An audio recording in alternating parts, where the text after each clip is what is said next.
여러분 안녕하세요. 정보 굿티처예요. 오늘은 한글 프로그램 기초에 대해서 같이 공부해 보도록 하겠습니다.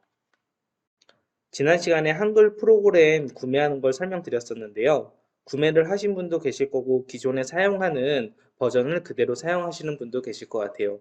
크게 상관없고요. 여러분들 새 문서를 클릭해서 들어가 보도록 하겠습니다. 아마 버전이 다르면 지금 보이는 화면이 바로 나왔을 거예요. 자, 여러분들이 지금 배우는 한컴 오피스는 워드 프로세서라는 것이고, 워드 프로세서는 컴퓨터를 이용해서 글을 작성하고 처리하는 도구라고 보시면 돼요. 워드 프로세싱을 하기 앞서 여러분들에게 키보드에 관련된 간단한 설명을 드리도록 하겠습니다. 명령을 취소하는 ESC 버튼이 있어요. 우리가 나중에도 확인을 해보겠지만 어떤 팝업 창이 떴을 때 취소라는 버튼을 대신해서 사용할 수 있는 키라고 보시면 되고요. 우리가 표를 만들 때 가장 많이 사용하는 버튼인데요. 표를 선택하고 그리고 전체 블럭 설정을 할 때 F5라는 키를 자주 사용하게 될 겁니다. 두 가지 키 여러분들 꼭 기억해 주시고요. 지금 거꾸로 되어 있는 이 화살표는 백스페이스라는 키고요. 지금 보시는 이 버튼은 델리트 키라는 키입니다. 두 가지 키는 모두 삭제라는 기능을 가지고 있어요. 자, 이 삭제를 어떻게 하는지 간단하게 한번 설명을 드려보도록 할게요.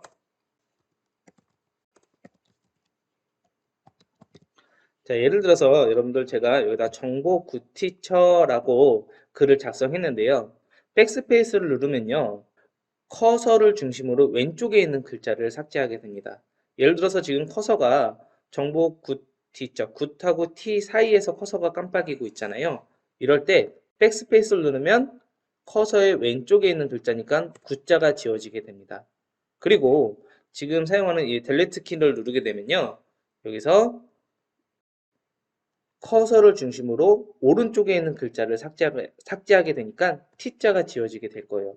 두 개 다 글자를 삭제하지만 커서의 왼쪽 글자를 삭제할 때는 백스페이스, 오른쪽 글자를 삭제할 때는 델리트 키를 누른다는 걸 꼭 기억해 두셔야 합니다.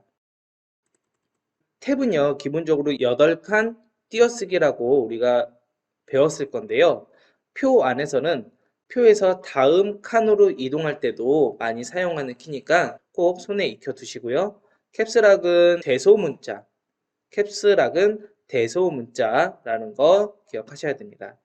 자, Shift는 혼자서 사용할 수 없는 키죠. 마찬가지로 Ctrl, Alt도 얘네들끼리는 사용할 수 없는 키고요. 다른 키랑 같이 조합해서 사용할 수 있는 키입니다. Shift의 대표적인 기능으로서는 밑에 보면 비읍, 지읒, 디귿, 기역, 시옷 이렇게 자음들이 있는데요. 이 자음에서 위에 있는 쌍자음을 누를 때 지금 여기는 쌍자음들을 누를 때는 Shift 키랑 같이 눌러야만 이 뒤에 있는 위에 있는 윗글씨를 입력할 수 있습니다. 마찬가지로 특수기호도 숫자 위에 있는 특수기호를 입력할 때도 Shift 키를 눌러줘야만 위에 있는 글자를 쓸 수 있고요.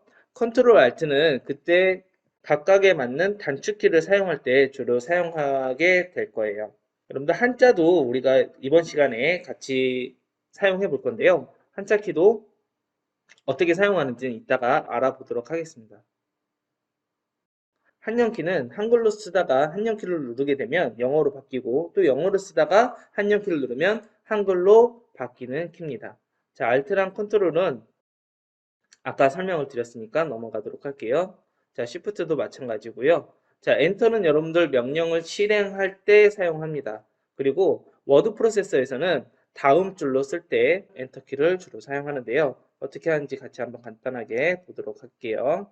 제가 여기다가 정보라고 쓰고 자, 다음 줄로 밑으로 내려가고 싶어요. 그럴 때 바로 엔터를 쓰게 되면 지금처럼 다음 줄로 이동할 수 있습니다. 그래서 정보, 굿, 티처 이렇게 다음 줄로 줄바꿈을 한다라고 여러분들 이해하시면 되고요. 여기서 숫자를 사용하고 싶은데 숫자로 입력이 안 될 경우가 있어요. 그럴 때는 넘나키를 이용해서 이 숫자 키를 활성화시킬 수 있습니다.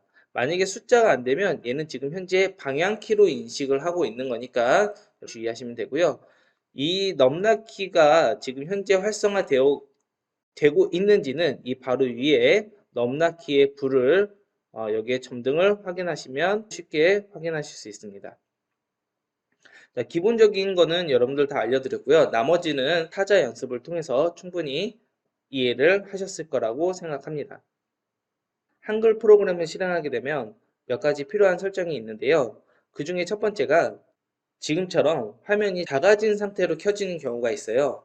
그럴 때는 이 X 버튼 옆에 최대화 버튼을 눌러서 여러분들이 화면을 크게 설정하실 수 있습니다.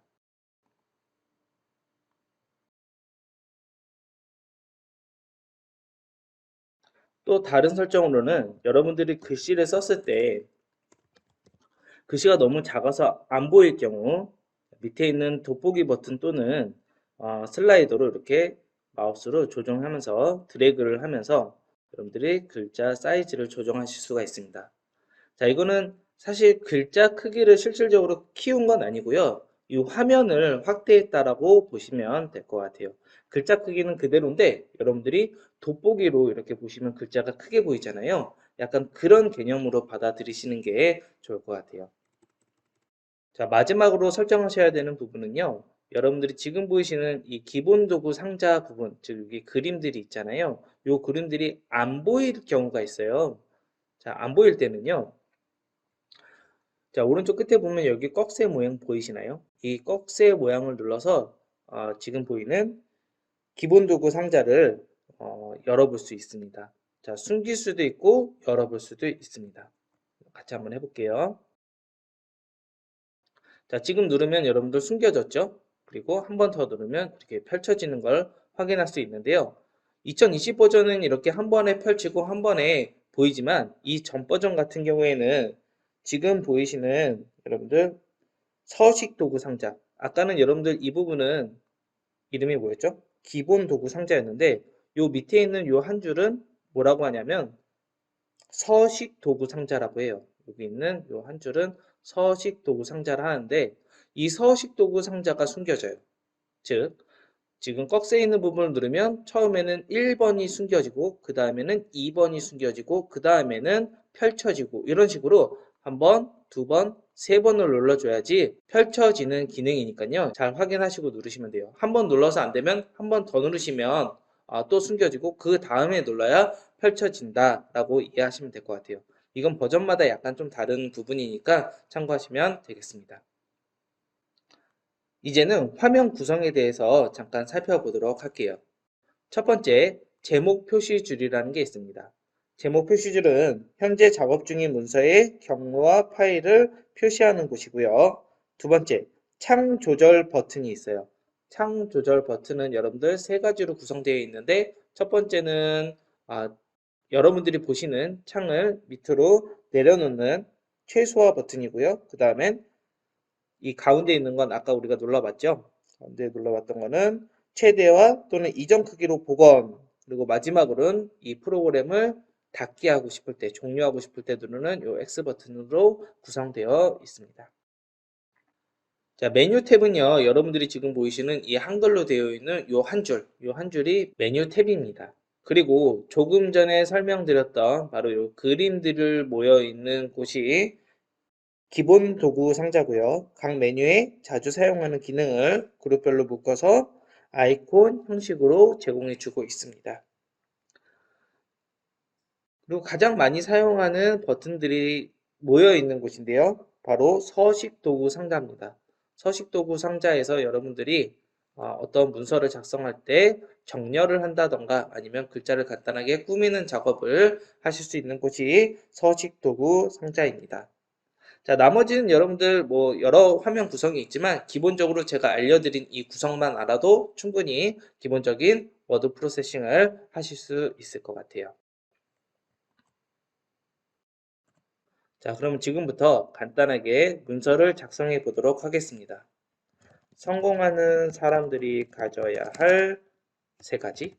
이렇게 예를 들어서 글자를 같이 꾸며 보도록 할 건데요. 내가 글자를 꾸미기 위해서는 첫 번째로 블록 설정이라는 걸 해야 합니다. 블록 설정은 마우스를 누른 상태로 드래그를 하면 되는데요.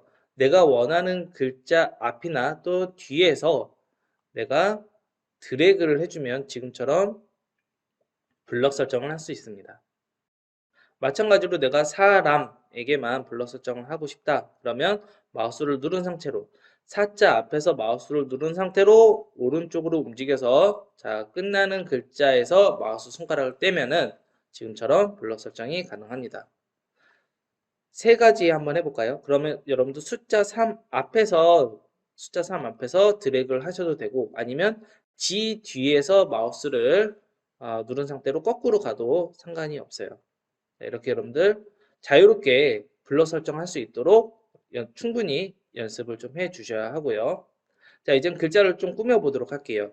예를 들어서 성공이라는 글자에 진하게 기능을 넣고 싶으면 여러분들 진하게라는 버튼을 클릭하시면은 지금처럼 글자가 진해지는 걸 확인하실 수 있고요. 세 가지에다가 빨간색을 넣고 싶다 하신다면 여기 보이시는 글자 빨간색 가 보이시잖아요. 그런데 이게 빨간색 가로 바꿔준다라는 이야기는 아니고요.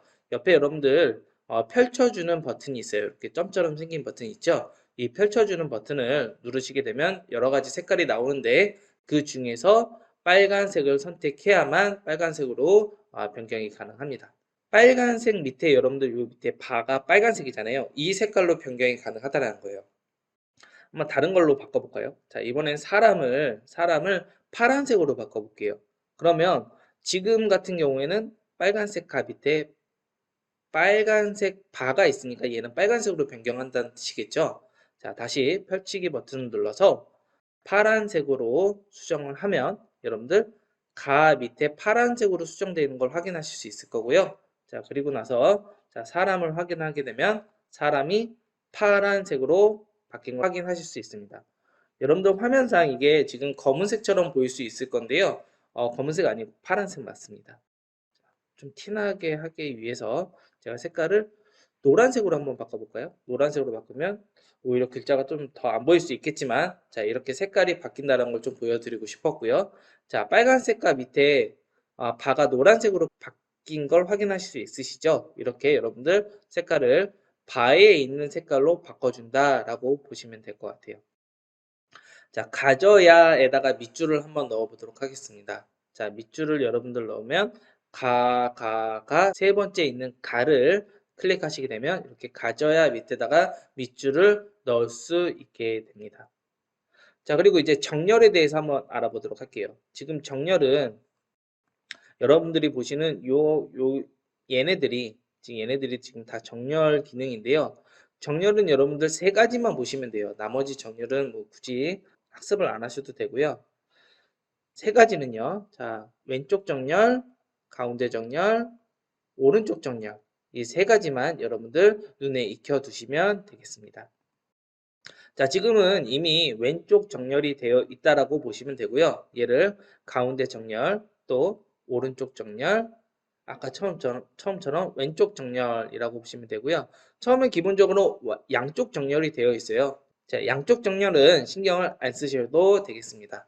왼쪽 정렬, 가운데 정렬, 오른쪽 정렬 이 세 가지만 여러분들이 기억해 주시면 크게 정렬에 대해서는 어렵지 않게 이해하실 수 있어요.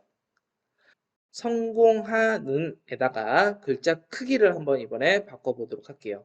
글자 크기는 단위가 포인트라는 단위를 써요. 그래서 글자 뭐 몇 포인트로 해주세요 이런 말 들어보셨을 건데요. 글자 크기는 기본적으로 한글 프로그램을 열었을 때는 10포인트로 고정이 되어 있고요.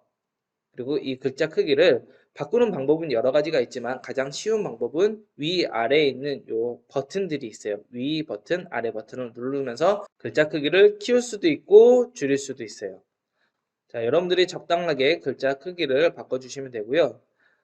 제가 아까 얘기했던 것 중에 이 돋보기 버튼이 있었잖아요. 확대 취소. 이게 확대가 됐다고 해서 글자가 커지는 게 아니다라는 걸 다시 한번 말씀드릴게요. 성공하늘을 보면 좀 전에 성공에다가 진하게 설정을 했잖아요. 그럼 다시 한번 여러분들 블럭 설정을 하고 나서 위에를 살펴보니 위에 가가가 있는 부분을 지금 보고 있는 거예요. 자, 이 부분에 진하게 버튼이 여러분들 하늘색으로 이렇게 표시되어 있는 걸 확인하실 수 있을 거예요. 얘를 다시 한번 버튼을 클릭하게 되면 넣었던 기능을 해제시킬 수 있어요. 자, 내려가서 확인해 볼까요? 자, 지금 블럭 설정이 되어 있잖아요. 블럭 설정을 해제하는 건 이 하얀 부분에 아무데나 클릭하면 해제됩니다. 자, 그러면 아까 진하게 되어 있던 성공 자리가 다시 원래 상태로 돌아온 걸 확인하실 수 있어요. 가져야를 블럭 설정해 봤더니 이번에는 밑줄이 하나, 둘, 세 번째 있는 가에 밑줄이 들어가 있어요 라고 표시가 되어 있잖아요. 이걸 다시 한번 눌러서 해제시키면 지금처럼 밑줄이 해제되는 걸 확인하실 수 있고요. 사람하고 세 가지 같은 경우에는 원래 검은색이었는데 색깔이 바뀐 거잖아요. 얘네들은 다시 검은색으로 설정해 주시면 돼요. 자, 사람을 눌러서 색깔을 검정색으로 덧칠해 준다라고 생각해 주시면 될 것 같아요. 검은색으로 다시 눌러주면 원래 색깔로 되돌아옵니다. 지금까지 글자를 꾸미는 거에 대해서 같이 한번 알아보도록 했고요. 오늘은 한자를 입력하는 것까지 같이 학습해 보도록 하겠습니다. 한자는요, 예를 들어서 제 이름은 중학교예요. 성은 중이고요. 이름은 학교인데요. 여기서 중학교를 여러분들이 한자로 바꾸고 싶다라고 한다면 커서의 위치가 어디에 있어야 되냐면 내가 바꾸고자 하는 글자 뒤에 있어야 돼요. 자, 앞에서 만약에 한자 버튼, 제가 아까 키보드 설명할 때 한자 버튼에 대해서 이야기했었잖아요. 한자 버튼이 어디 있는지. 그 한자 버튼을 누르게 되면 등록된 한자가 없어서 바꾸기에 실패했다고 나와요. 왜냐면 방금은요, 그 커서가 내가 바꾸고자 하는 글자 앞에 있었기 때문이에요. 내가 바꾸고자 하는 글자 바로 뒤에서 한자 버튼을 눌러줘야만 그 앞에 있는 글자를 한자로 바꿀 수가 있어요. 중자, 가운데 중자 선택을 하고요. 그 다음에 입력 형식에서 원하는 스타일대로 바꾸셔야 되는데 기본적으로 첫 번째 있는 걸 선택하고 바꾸기 버튼을 눌러보도록 하겠습니다. 자, 그러면 제 성인 중자가 가운데 중으로 바뀐 걸 확인하실 수 있고요. 그러면 자동적으로 커서는 다음 글자 뒤로 가게 돼 있어요. 자, 모든 버전에서 마찬가지고요. 자, 여기서 다시 한번 여러분들은 커서를 옮길 필요 없이 한자 버튼 누르면 이번에는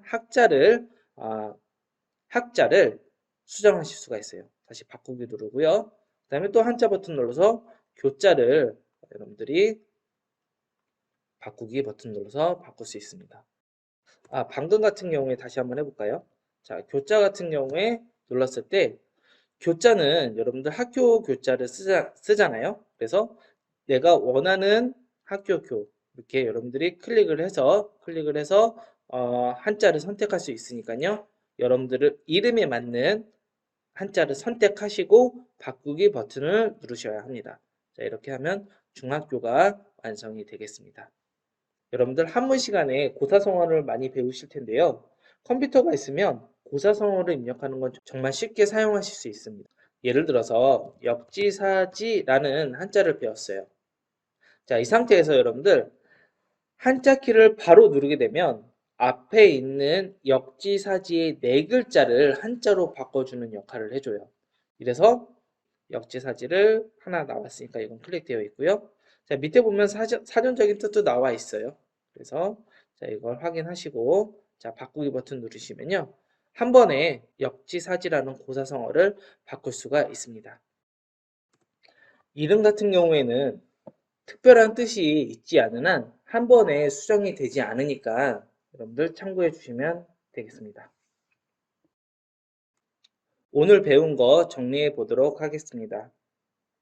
첫 번째, 제목 표시줄은 현재 작업 중인 문서의 경로와 파일을 표시하는 부분이고요. 그리고 두 번째, 창 조절 버튼이라고 있었는데 창 조절 버튼으로 인해서 이 창을 최소화할 건지 최대화할 건지 아니면 닫을 건지 종료를 할 건지를 할 수 있는 버튼들이 있었고요. 그리고 기본 도구 상자, 아직은 뭐 특별히 배운 건 없지만 이 그림들로 아이콘들로 채워 있는 것은 기본 도구 상자라고 했었고요.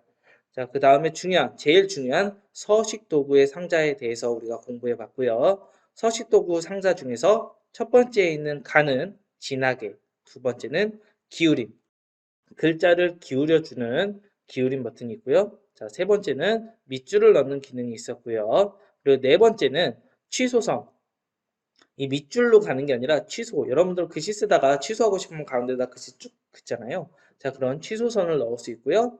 그리고 다섯 번째로 글자 색을 바꿔줄 때는 여기 옆에 있는 펼치기 버튼을 눌러서 여러분들이 글자 색을 설정할 수 있어요. 근데 이전에 여러분들 꼭 해줘야 되는 게 뭐였죠? 블럭 설정이었어요. 블럭 설정. 내가 원하는 글자에다가 드래그를 해놓고 나서 그 다음에 얘네들 기능을 넣어줘야만 기능이 제대로 들어갈 수 있어요. 마찬가지로 글자 포인트도 블럭 설정을 하고 나서 여러분들이 글자 포인트 수정을 해 주시면 될 것 같고요. 여기 나와 있는 글씨, 자, 함초롬 바탕이라고 나와 있는데 이건 글씨체라고 하고요. 또 글꼴이라고도 이야기를 합니다. 이것도 뭐 다음 시간에 기회가 되면 같이 한번 알아보도록 하겠습니다. 자, 그리고 한자를 바꾸기 위해서는 커서의 위치를 내가 바꾸고자 하는 글자 뒤에서 깜빡여야만 이 바로 앞에 있는 한자를 바꿀 수 있어요. 자, 한번 이렇게 설정해 놓고 한자 버튼 누르면 이 커서는 자동적으로 다음 칸에서 다음 글자 뒤에서 깜빡이고 있으니까 바로 한자 버튼을 눌러서 여러분들이 한 글자씩 바꿔주시면 되고, 그리고 뜻이 있는 단어나 고사성어 같은 경우에는 한 번에 글자를 쭉 써놓고 마지막에서 한자 키를 눌러주면 한 번에 바꿀 수 있다라는 거 여러분들 유념하시면 될 것 같아요. 자, 오늘 여러분들 수업이 많이 유익하셨으면 좋을 것 같고요.